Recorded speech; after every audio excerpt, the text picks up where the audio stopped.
যারা বৈষম্য বিরোধী আন্দোলন করছে তাদের 95% ছাত্র, যার যার লেখাপড়ায় ব্যস্ত। এই কয়জনের মধ্যে সীমাবদ্ধ না।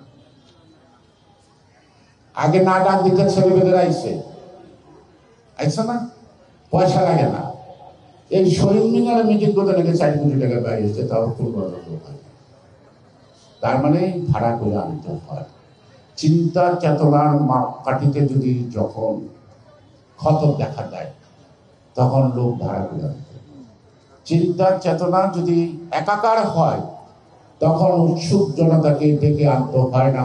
তারা ঠিক মশা মাছিরা যেমন আগুন দেখে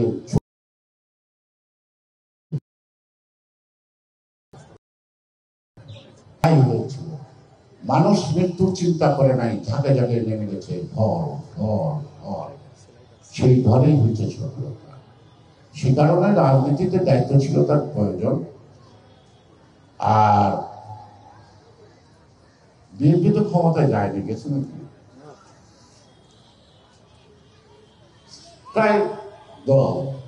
বিএনপি কোথায় এত লাগছে, এখন আমার মনে হয় বিএনপি ক্ষমতায় যাবে। সেই কারণে যাতে না যেতে পারে তার জন্য তারা সুতরাং একটা অবাধ সুষ্ঠু নির্বাচন আমি আশা পোষণ করি, প্রত্যাশা করি যে ডক্টর মোহাম্মদ ইউনূস মাননীয় প্রধান উপদেষ্টা এই পর্যন্ত যতটুকু কথা দিচ্ছে, এই কথাগুলো যদি সঠিকভাবে পালন করে তিনি একটি সুষ্ঠু নির্বাচন করতে কেউ বাধা দিয়ে আটকে রাখতে পারে জনগণের মুখে। আর যারা যারা বিএনপি ক্ষমতায় যাওয়াটাকে পছন্দ করতেছেন না, আমি বলবো কালকেই শহীদ মিনারে এসে শপথ গ্রহণ করেন যারা যারা আছেন।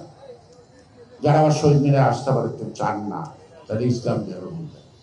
আর এখানে যারা নামের স্মৃতি, তারা সবাই ইসলাম, সবাই মুসলমান, এখানে হিন্দুর নাম নেই। তাই তাদেরকে বলবো আপনারা একটা উপযোগ করেন, করে 300 আসনে 300 প্রার্থী দেন। বিএনপি এককভাবে 300 আসনে প্রার্থী দেন, লড়াইটাও হয়ে যাক। ফলাফলের পরে আপনারা বলে নিয়েন কয়েক ভোট পাইলেন, জামানতটা রাখতে পারেন কিনা, এখন থেকে পাবেন। সুতরাং বিএনপি ক্ষমতায় যাওয়ার জন্য পাগল হয়নি, বিএনপি গণতন্ত্র উদ্ধার করার জন্য। আমাদের এই নতুন প্রজন্মের নেতা বিএনপি কে, তিনি কি বলছেন? আমাকে ভোট দেওয়ার দরকার নাই, কিন্তু আমি আপনার ভোটাধিকারের জন্য আন্দোলন করছি, আমার হাতকে শক্তিশালী করে। এর চার কি জবাব দিলেন নাকি? সুতরাং জনগণই সকল ক্ষমতা দিত। জনগণের উপর আস্থা বিশ্বাস রাখেন না যে জনগণ আপনাকে সন্তুষ্ট হয়ে কতটুকু দেয়। আর জনগণ যখন দিবে তখন আপনার তার নীতিপাড়ায় কিন্তু মাপবে আমি কারে ভোট দিচ্ছি, সে পারবে কিনা, সেটার তারও কিন্তু একটা ব্যাপার আছে। সে কারণেই আজকে আমি আবার বলছি, বিতর্ক সৃষ্টি করতে চাই না। সকলের ঐক্যপক্ষ প্রচেষ্টার মধ্য দিয়ে, আমাদের জানা অজানা অনেক ঘটনার মধ্য দিয়ে 17 বছর যে লড়াই, আর লড়াইয়ের শেষ প্রান্তে যারা জীবন দান করবেন, যারা পঙ্গুত্ব করবেন, তাদের সন্তানের জব, চোখের জব, তাদের মা বাবার চোখের জল দিয়া লেখা এই গণঅভ্যুত্থানের গর্বের বিষয়টা। সে কারণেই আমি আবার বলবো,